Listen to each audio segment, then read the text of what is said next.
Good morning. It's Shannon and Emily here with Finding the Thing. Please give us a like, a follow, subscribe, and give us a rating. We really want to interact with you. So any platform that you are following us on, please give us a comment, rating, and we will certainly respond to all of those.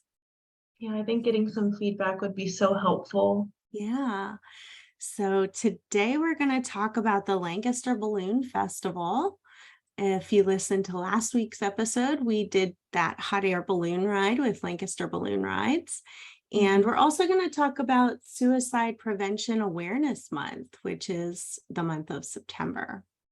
Yeah. Yeah. So, Emily, Friday we ended up going to the Lancaster Balloon Festival. That was really fun. It was such a beautiful day to be outside. I feel like the weather was perfect. I think it started at like 3, but we ended up getting there like closer to 6. There was like a lot of traffic coming into the event. So yeah, that was really nice. Yeah. And it's this whole weekend. So I think you still have time today if you're wanting to get out there and check it out. I don't know how late it goes today, but I imagine maybe into the evening because they do goes till 7. 7. Okay. Yeah. So they were doing one of the things I noticed was they were doing attached, I forget what they called it, but attached balloon rides for like $25 or something, where you could get in the hot air balloon and not actually like take off, but you were attached to the ground somehow. Yeah, it was like cables like connecting it. So I think I would say it probably went up like a couple 100 feet, right?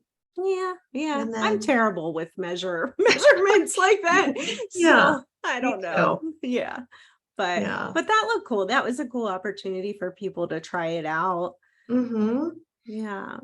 Yeah, and right as we arrived, that was around like 5:45, close to 6. That's when all of the balloons were ascending. So it was like really beautiful to watch. I think it was like over 40 or so balloons just like taking off in the Yeah. sky.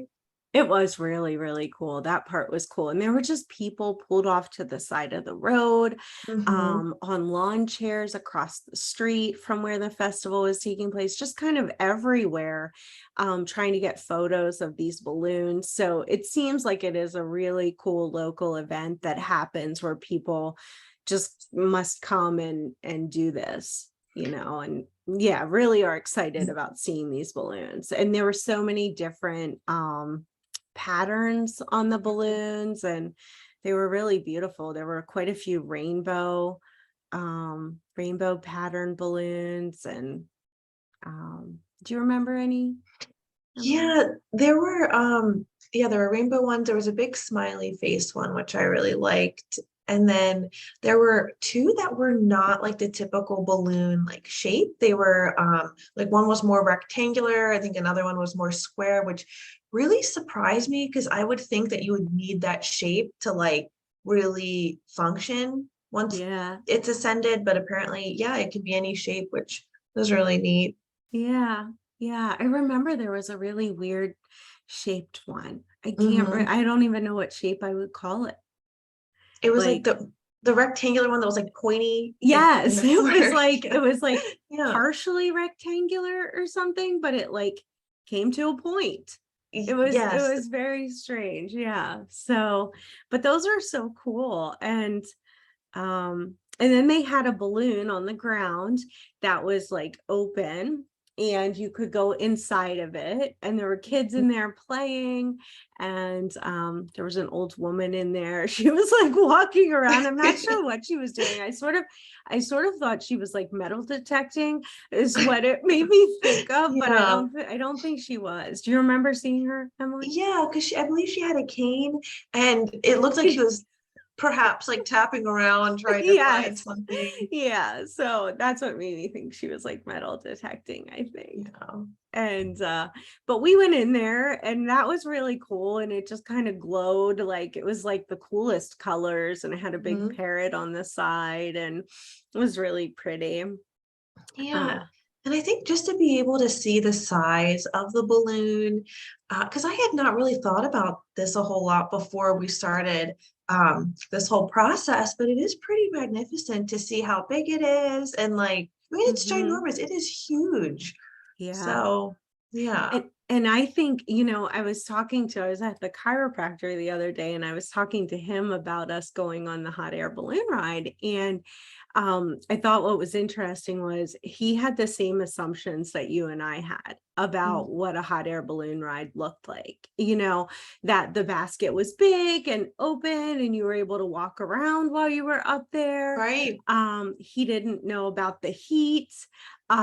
He also, I'm trying to think, he was asking me a ton of questions, and I know that was like some of the questions he was asking. And oh, and the landing, he was like, oh, it's Oh not like gosh. soft when you land or whatever. And I was like, No. no. um so anyway, I just think people do have this misconception of like, oh, you go up in a hot air balloon ride and you like are cool. It's breezy up there. It's really not. It's hot. No, you sweat Yeah. bullets. It's like so hot. Yes. And one of the things I noticed when we were at the festival was and you're looking from the ground at all the balloons up there, you can see the flame Mm. shooting up. And so it's just interesting from a different perspective. Yeah, for sure. I was thinking that too, and seeing the flame because when we're on it and like looking up the flame, and plus it was so hot, it looked so big. But then looking at the flame compared to the actual balloon itself, I'm like, oh, it doesn't really look that big. Right. Yeah. So Well, and I know when we were in the balloon, I was trying to look away from it as much as possible and be as far away from it as possible because it was so hot. yeah, it just felt like it was, yeah, like my arm was red. It was just very, very Yeah. hot. Yeah. So Um, do your research if you're going to go on a hot air balloon ride, is what I would say. mhm. Yeah. Yeah, and one thing that I found really incredible is that all of the weather was like beautiful. Like Friday, there was not a cloud in the sky, and that's really how it has to be able to do the hot air balloon. Like they really take the weather very seriously. It has to be clear. So I think it's really fortunate that the week we went last week and this week that the weather really it panned out so well because it's like I'm looking out my window now. It's like a super clear day. So hopefully, Yeah. Hopefully yeah, the people were able rides. to, yeah. Yeah. Yeah, the It rides was a go good, well. right, a good weekend for that. Um, Trying to think what else. Well, we had some delicious food, Oh, um, yes. which I imagine for most people, I think any kind of fair festival you go to, food is one of the drawing, Staples. factors. Yeah, absolutely. So I know you said I want to get some good food when we go. And Yeah. Yeah, because I was like, well, because I was like, I could eat lunch before I leave. I'm like, I really want to show out, just try all of the food. yeah. So yeah, yeah, that was like one of the first things we did when we arrived. Mhm. Um, we walked past like all of the bounce houses. So like, well, actually, let's back up a second. Finding Okay. the entrance was a little bit tricky to even figure out how to enter the fair Yes. or Yeah. the festival. I agree. I mean, parking, also parking. Yes. So, if you are disabled or anything like that, I mean, parking is quite a distance from the festival. Um, Mm, so, and I think there's no clear indication where that is. yes, no So, signs. yeah. So the festival was really cute and Yes. very fun. Great activity probably for families. We had a difficult time finding parking Hmm. and the entrance to the festival. So there was no clear marker for that. And we actually had other people ask us, where do you go in? Hmm. So that was kind of interesting. Yeah, Yeah. so that was interesting. So once we did find the entrance, you have to have your tickets like checked out or purchase tickets entered. We walked past all of the like kid stuff, like the bounce house and what all did they have? Like a rock climbing wall or Yeah. what kind of games were they? Like, I feel like there was just like 20 bounce houses or like 10 Yeah, they bounce had like houses. a whole section of bounce houses. Yeah, and I think they opened like right after school ended for the day. Like it Yeah. seemed like that was like a big thing. I mean, they were pretty cool. Um, Yes. yeah, and then there was a climbing wall. And I think that was for adults and children. Yes. I was And gonna prank Shannon and be like, hey, can you hold my stuff while I climb this? Um, so it looked fun. And then there was like axe throwing. yeah. There was that. Obviously not for children. But Mhm. there was axe throwing. I don't not much else. I mean, so there was a corn maze, Mhm. and we did do the corn maze. Yep. And that was my first time ever being in a corn maze or a cornfield for that matter.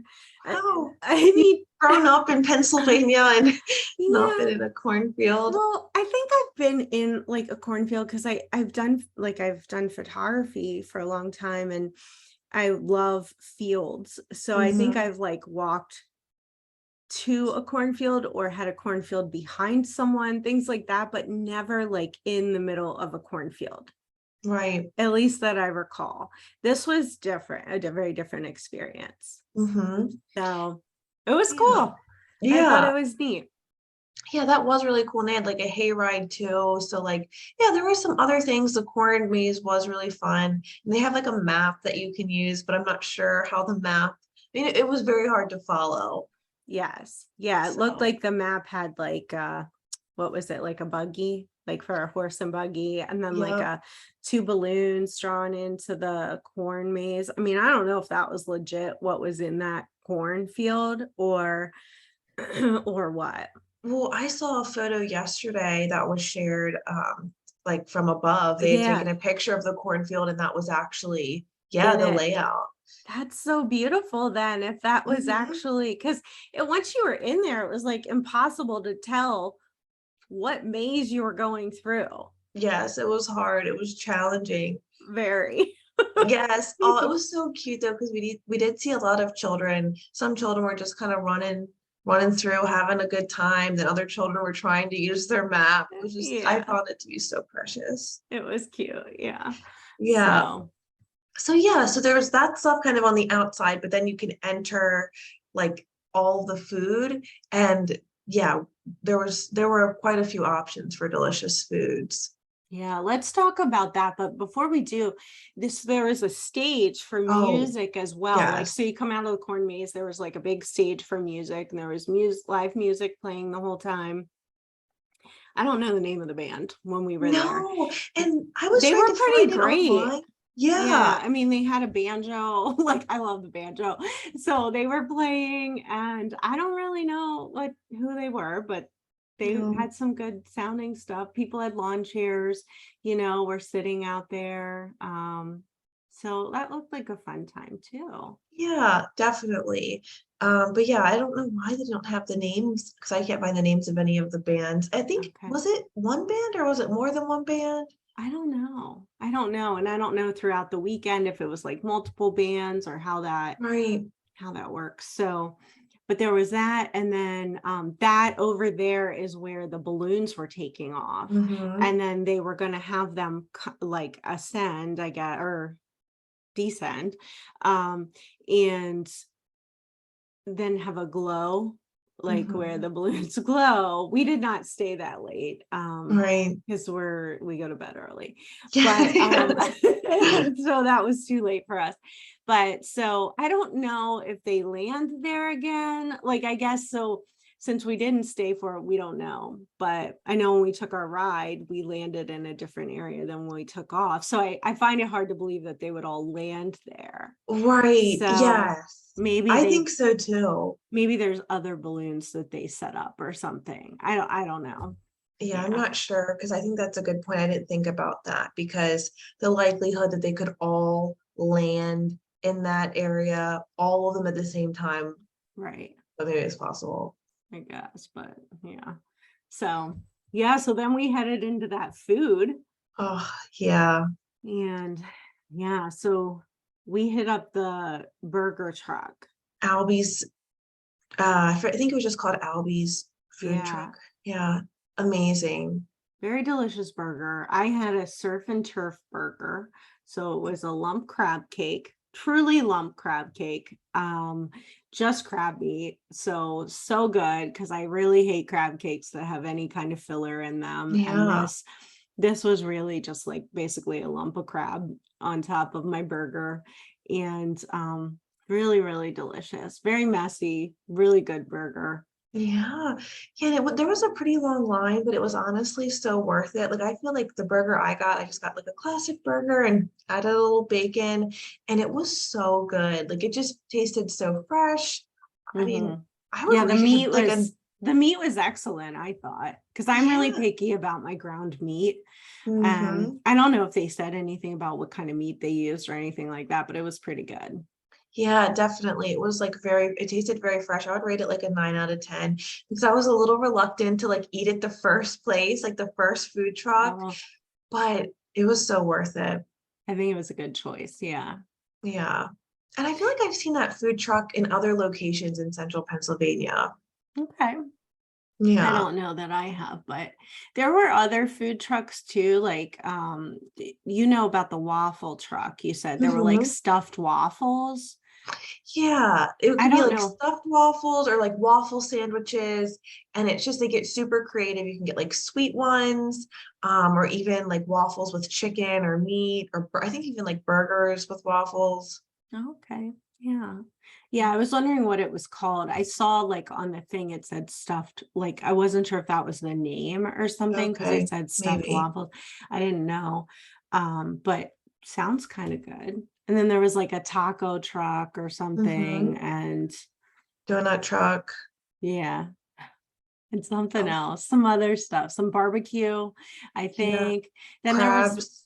crabs, and then there was more like more kind of like Pennsylvania Dutch kind of spot, which we did get some drinks, and I had ice cream.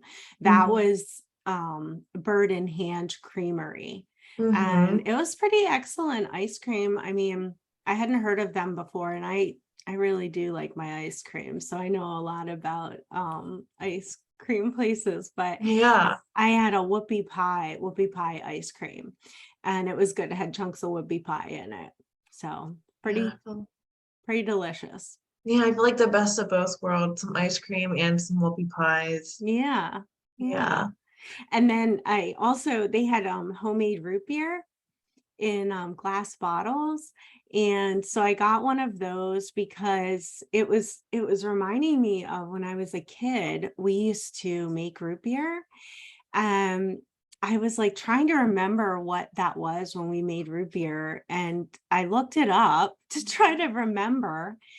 And we made it from a packet. So it really wasn't like legit root beer, but it was called Aunt Wick's. So if anybody has tried Aunt Wick's root beer, please send us a message, because I'd love to chat about that. It was like non-carbonated, Mm, and kind of yeah. sour. Um, it was delicious. Yeah, that's weird to like imagine like uncarbonated or non-carbonated root beer. Yeah, it was Yeah, good. yeah, yeah. So this had some carbonation, the one that I had there. Oh, that's right. There was like a Yeah. very slight. It I think we ended up thinking it reminded us a little bit of kombucha. Like the Yeah. aftertaste, like maybe the Yeah. yeast or something in there. Yeah. So it was pretty good. Um, so that Yeah. was fun. Kind of brought up some memories. Some Yeah. nostalgia. Yeah. And go ahead. Oh yeah, and I looked up, so I didn't even know that like root beer can actually be like if it's like uh made like in its intended way, like it's actually really healthy, has like a lot of good like benefits. Like using natural ingredients like sassafras, root bark, wintergreen leaf, cinnamon stick, molasses. So I didn't even think of it as like a healthful probiotic drink, but it really could be. Mm, So I might try to make that like maybe this fall. I feel like that would be pretty yummy. that sounds really yummy. There was, I just want to since you brought that up, I want to mention this alcohol that I loved. It's called Root. And I think it sounds very similar to what you're discussing there, that Okay. recipe. So it's called Root, and I don't know if they're still making it or not, but it is amazing. Hmm. So it was literally like herbs and spices, and so somehow I found it at the liquor store at one point, and then I would just mix it with, I think, I can't even remember, some kind of, maybe seltzer, I don't know, Okay. seltzer or ginger ale, one of the two. Hmm. And it literally just tasted like root beer. So if anything, it was like natural root beer. Yeah. And somehow maybe it was like fermented. I don't know their process, but it was so good. Yeah, I feel like that sounds so good. And you could get really creative with that and make like a really delicious cocktail, maybe Hmm. add a cinnamon stick or different spices. Like that sounds, Hmm. yeah, like really yummy. Yes.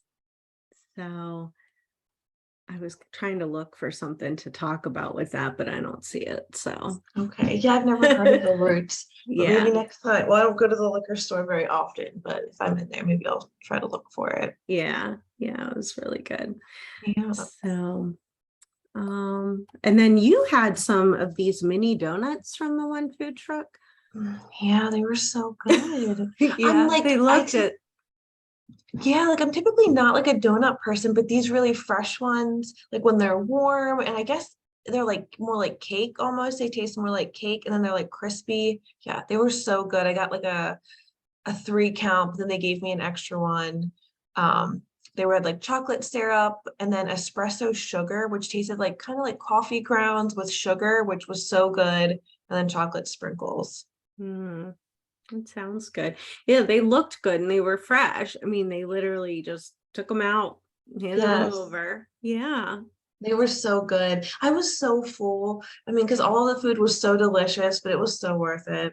yeah. Yeah. So yeah, so that was, I mean, that was a fun evening, Mm-hmm. I think right? so. And there were people of all ages. There were lots of children there, which I'm sure for kids, this was like so fun. Lots of kiddos, a lot of older adults, middle-aged people, young people, families, dates. It was really Yeah, nice. yeah. One thing that surprised me though, is that I don't know why I thought that they would have like alcohol there. Like, not that there has to be alcohol, but I was kind of surprised they didn't have like, like any breweries or like local wineries or anything there. Okay, yeah. Did we see that listed, that that was gonna be there or something that made us think that? I don't know because I don't. Because I I remember you saying, "Oh, I would have a beer or something, if we were right. there." And yeah, I mean, I know some events will have stuff like that. I don't Mhm. know. I just, Yeah. yeah, they didn't have it. Hmm. Yeah. So I mean, all in all, it was a really great event. Oh, one other thing that they had was they had like some comedians and magicians there too, because they had 2 stages. Um, Mhm. so that was something cool that they Yeah, had. And some vendors, like a few local vendors, which was neat. yeah. So yeah, I think if you didn't get there this year, it's something to keep your eye on, Mhm. for next year. It sounds like it's been a thing for a long time. Mhm. Yeah. Yeah, really nice. Hmm. Um, yeah, we like Shannon mentioned, we didn't see all of the balloons coming down or like the balloon glow, but it sounded like that would have been really beautiful Hmm. too. Yeah. So, well, I mean, we're going to move into a more serious topic here Right. and talk about suicide and suicide prevention. Mhm. And I think I said earlier that September is Suicide Prevention Awareness Month. Mhm. Um, so yeah, we feel like this is a really meaningful topic and we wanted to address it. Um, yeah, Yeah. I think it's something really important to us. Sure, absolutely. And I think I have a very personal connection to this. But even so, Shannon shared a really interesting statistic that suicide is the second leading cause of death. For what age bracket? So it was ages 10 to 14 and ages 25 to 34. Now this was in 2020. Okay. Okay. And in 2020 overall, suicide increased. Right. So that people either thought about it, planned it, or attempted, and that there was just an overall increase.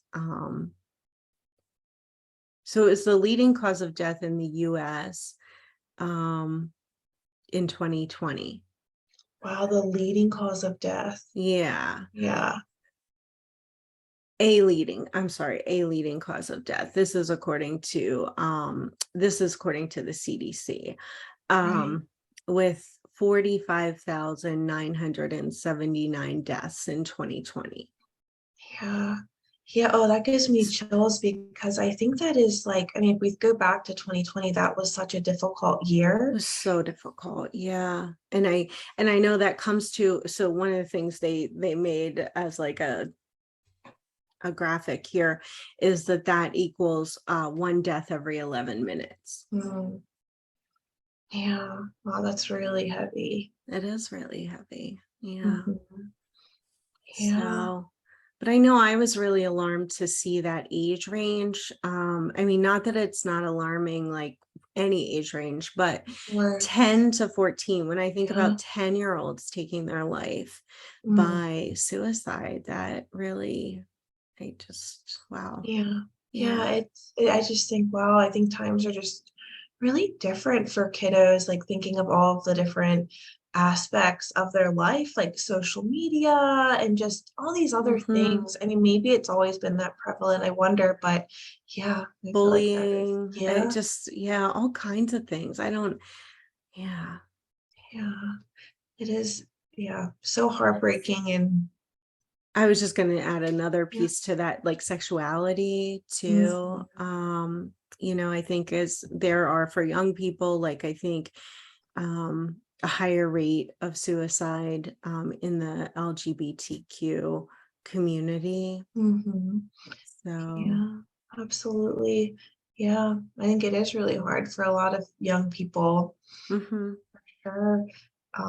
Yeah, and I think it's, so important that we do talk about suicide and that there's a whole month designated to talking about prevention, information, resources. Because yeah, in 2021, I had lost my best friend to suicide, and it's just like it's so horrific, it's so painful, it's so sad to think, that somebody is in so much pain that this really feels like the only option they have. And I think now more than ever, especially in post-pandemic life or kind of coming out of the pandemic, it's so important to talk about that because it just has felt so heavy for so many people. And yeah, it's just really, really rough. absolutely. Yeah. Yeah. So, And one thing I want to share is, and I know a lot of information is being shared this month about like prevention and the signs to look out for.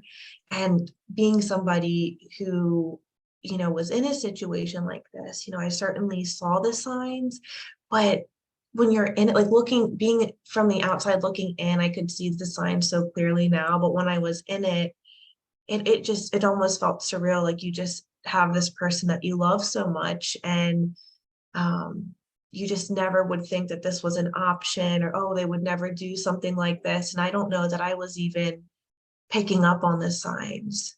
yeah. Yeah. Yeah. So would you want to share any signs as we talk about this? Yeah, I would be willing to share some of the signs. Yeah. Yeah, I mean, it's hard to talk about because I was like, oh, like, yeah, like Yeah. maybe I'm willing to talk about this. I think I am, but it's still very fresh. And I think it is important to have these conversations and to normalize talking about these things, because this is certainly a part of life and a part of a lot of people's experience. Hmm. Yeah. Yeah, I know I do think the more we talk about this and the more um open we are, just even for the folks that do have these experiences, and that are here, that are able to share, I think that there is opportunity to help someone else. Yes. Yeah, for sure. Absolutely. um so yeah, there were some more statistics here that I was looking at, and just how many adults think about suicide or attempt suicide. So they were saying we were still looking at 2020, and 12.2 million people seriously thought about suicide. Yeah. Yeah. And 3.2 million made a plan for suicide. And then 1.2 million attempted suicide. Hmm. Yeah. So, Yeah. and then we had the 46,000 that died by suicide. Yeah. That's like, wow, like really taking a minute to like, wow, like that is a lot of Absorb that. That is a people, lot of people. Yeah. right? Yeah. And life can be so painful for so Mm-hmm. many different reasons. And I think, yeah, like in 2020, that was such a devastating year for so many people. Mm-hmm. And And the even, isolation yes. that came with that year, and the year surrounding that, even Hmm. because our world hasn't gotten back to normal even. Hmm. So I think people are still feeling it, Yeah, and that absolutely. I was just going to say, in the financial, I think a lot of times financial stuff of like contributes to that decision for some folks too. And now we're in a situation where I think people are struggling with finances, Right. too. So there's that impact. Hmm. Um, yeah, like, so what can we do to be preventing suicide? What Yeah. are the things that we can do and offer and notice? I guess Hmm. those are things to be talking about. Yeah. Um, I think for me it's yeah, like I think it's hard because one thing that like looking back came up a lot in my experience with my best friend was like maybe like seeing some signs. Like I definitely noticed some changes and some shifts. I mean, I didn't think that she would take her life, but it was really hard to find that balance between expressing concern and disrespecting a boundary. So like really trying to check in with folks, letting them know that you were there, um, extending that phone call, that text, hanging out. But one thing that was really hard looking back at all of this is like doing that. And then that person, my friend wasn't, always responding and that kind of thing. And being like willing to respect space, but then knowing like when to really like forcefully step push, in yeah. even.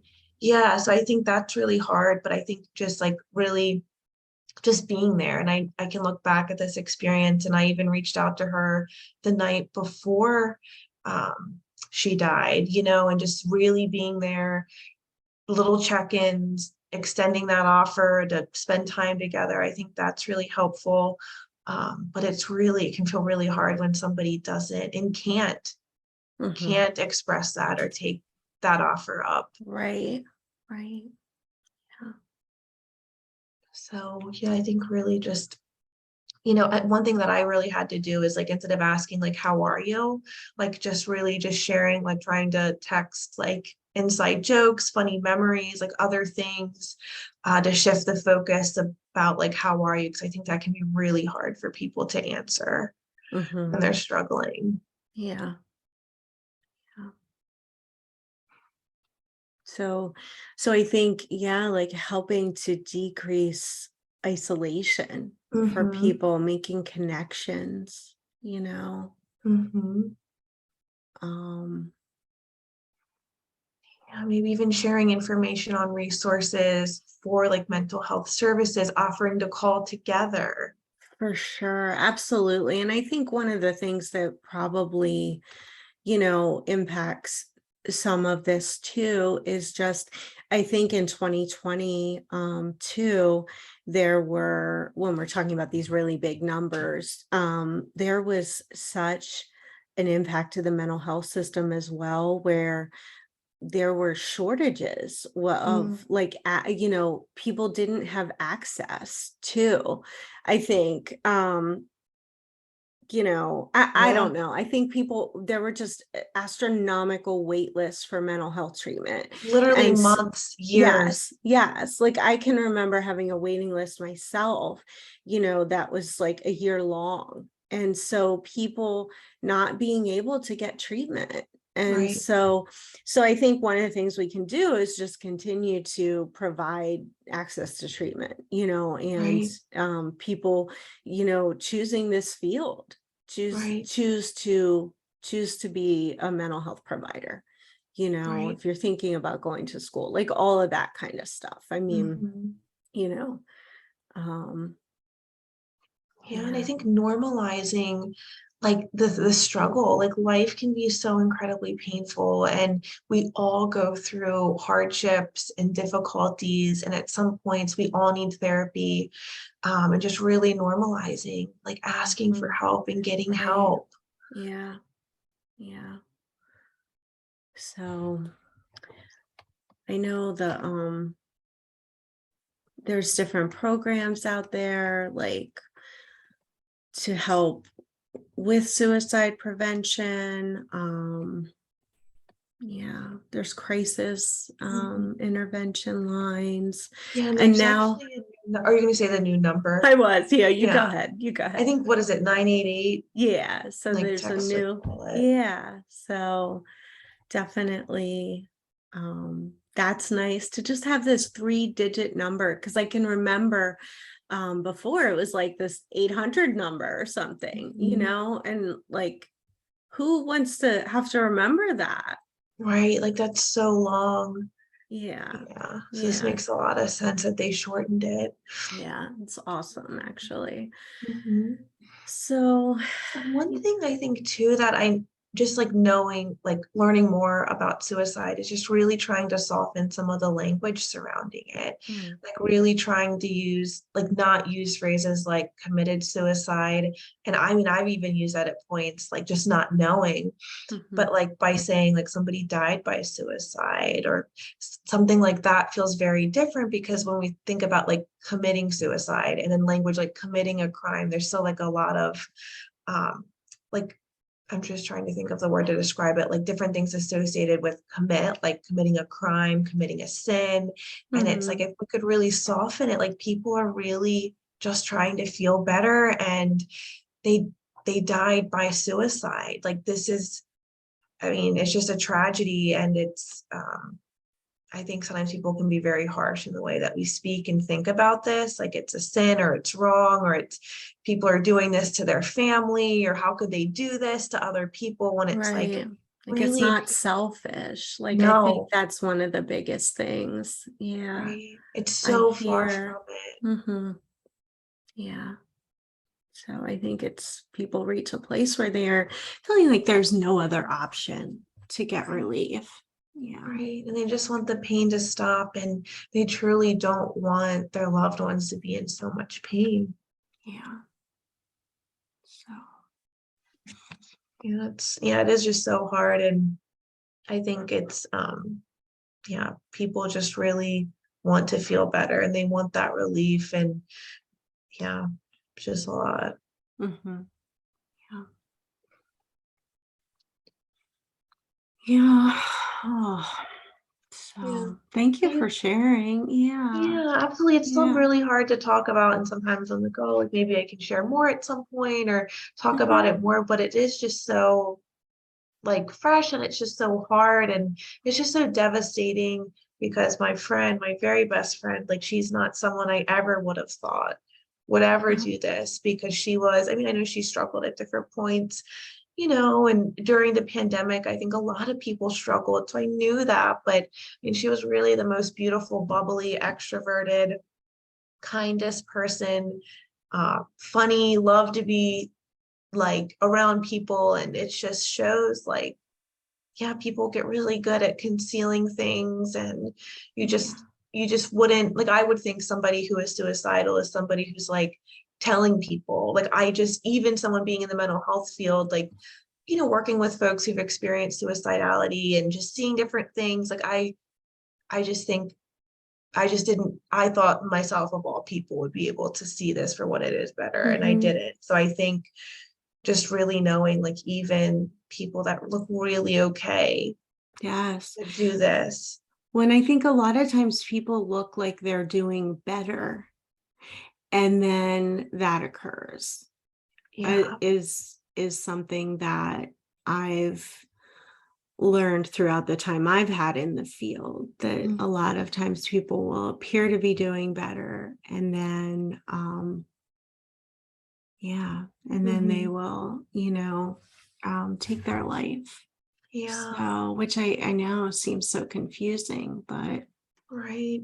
yeah. Yeah. And it is so hard because sometimes you can see the signs. Because I know I spoke about, like, my friend was literally like, she at points was like one of the happiest people I've like known, to see that, and then to see her like really struggle, like kind of knowing there was a struggle, but like it just didn't even cross my mind because of how happy she's generally been most of her life. And yeah, it is just so hard. So I think really just having these conversations, normalizing, talking about these things, Mhm. normalizing that we all have a lot of pain in life, and Mhm. normalizing asking for help, and Right.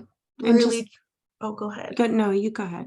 Go Well, and ahead. just really trying to like let people know that you love, like they're not a burden, like at any Mhm. point you would be willing to help.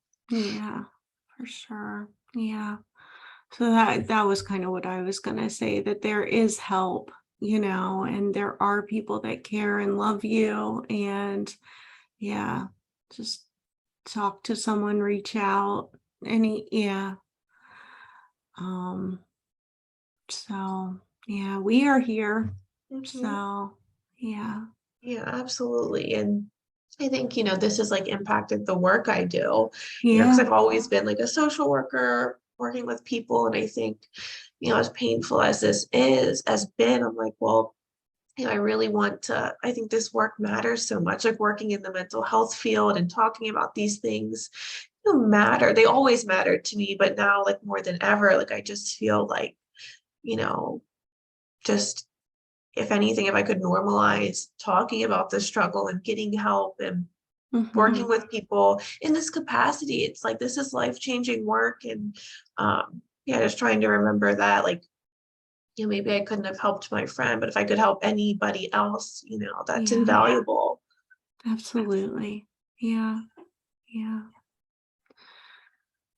And so I think I will link in our show notes, I will link lots of resources for folks. So check those out.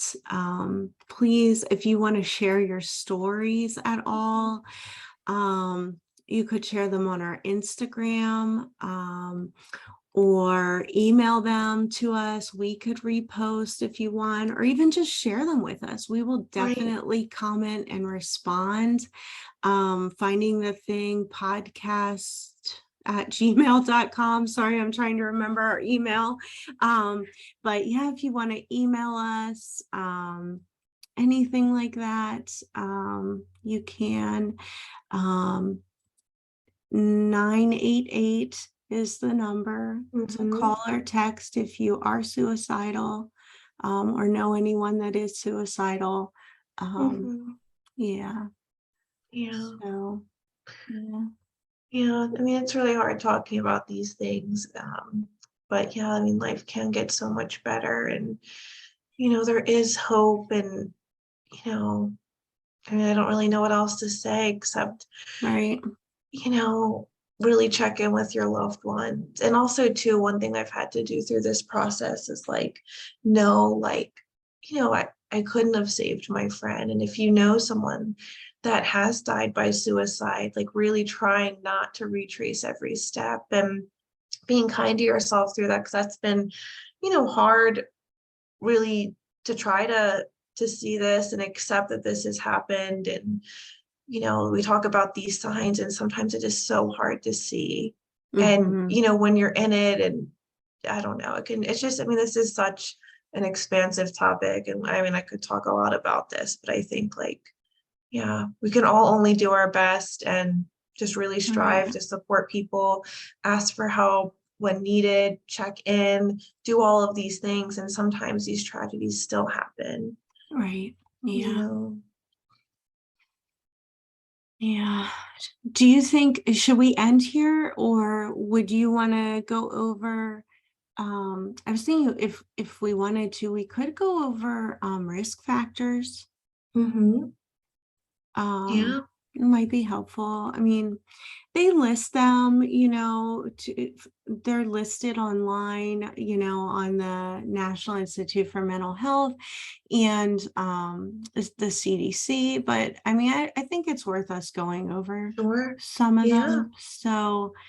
Um, so for like individual risk factors, so any like previous suicide attempt Mm-hmm. puts people at an increase for suicide risk. History of depression, other mental illness. Now, this certainly does not mean that, everyone with any of these things are going to attempt or, complete suicide. But I just think it's good to be aware of some of these Yeah. factors. Yeah. Um, Mm-hmm. Serious illness and chronic pain, criminal or legal problems. Like Yeah. when I hear that one, like I think about, I think, was it the Bed Bath and Beyond CEO or something recently took his life? I Oh, I think didn't know that. someone, yeah, and I think the company, I think there were lots of like, I don't know what they were doing, taking money, doing something illegal, Mhm. and he took his life, so I hear a lot of that kind of stuff. Yeah. Yeah. Yeah, and So, just feeling like there's no way out with legal stuff, or even like you had mentioned, like lots of debt, lots mhm. of like financial stressors. Yes, right. People feeling like they just can't get ahead of it, or like wanting to help their family by doing it so that the family can do okay without whatever debt Right. there might be. I know I've seen that. Um, I know I worked with a gentleman at the hospital, and he this was a colleague, not a client, who took his life after there were allegations of child pornography, Mhm. and it happened pretty quickly. So that came out, and he took his life. And so again, like another legal, you know, Right. issue. Yeah. So, so I do think that happens a lot. Um, Job loss, Mhm. Yeah, imp- absolutely. impulsive aggressive tendencies, that's listed. Mhm. Substance misuse, Right. um, adverse childhood experiences, Mhm. sense of hopelessness, violence, victimization or perpetration. Mhm. Um, So, and then relationship risk factors. So, bullying, um, family or loved ones' history of suicide, Mhm. Yeah. um, loss of relationships, high conflict or violent relationships, social isolation. Yeah, and just uh, kind of hearing these, it's like, gosh, so many people experienced these. Just in general, and just, plus in the yes. pandemic, like isolation, job loss, a lot of people were drinking or Yes. using substances more, and Yeah. just so much fear, financial issues, and then people are home with their partners more. and there's just like Mhm. strife. So I feel like, gosh, like, yeah, Tons of, yeah, so much. yeah. So I think there's just so much. Yeah. So I think it's just good. There's definitely more factors, but I think just knowing there's a lot. And then also access um to lethal means Yeah. too. So, so I do think, one thing that is recommended is, limiting that access to Mhm. like firearms, medications, things Mhm. like that, if you do have someone in your life that is possibly suicidal. Yeah. Yeah, absolutely.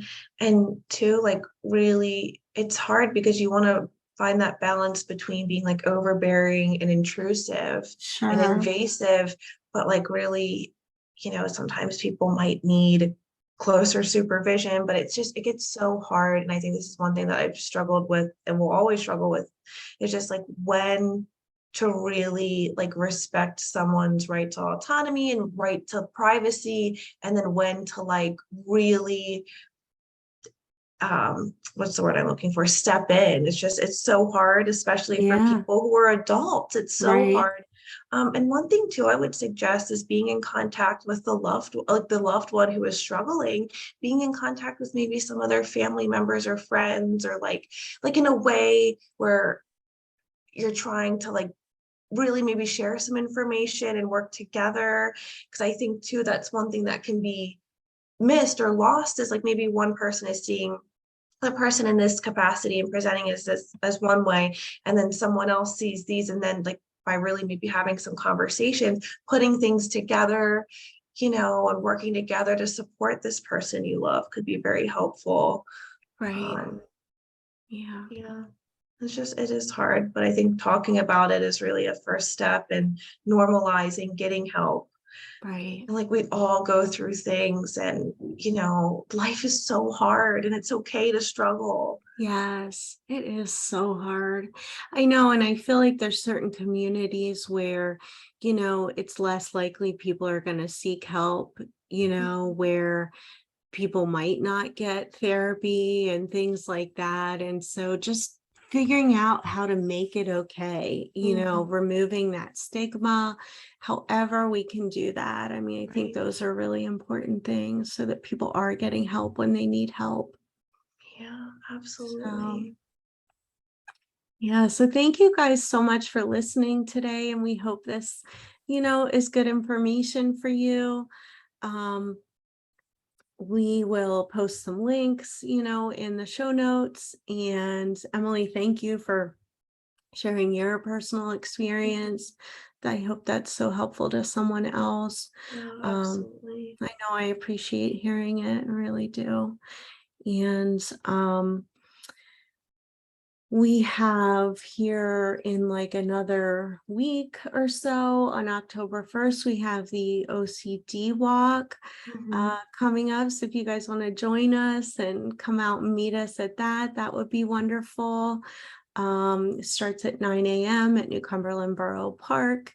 I think the link is posted everywhere on all of our social Yes. media. So, if you want to support us or just come out, whatever, that would be great.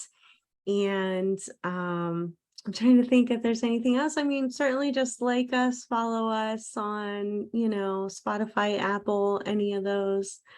Um, I don't know, we're on all the platforms, Yeah. but uh yeah. And thanks again for listening. Yeah, thank you.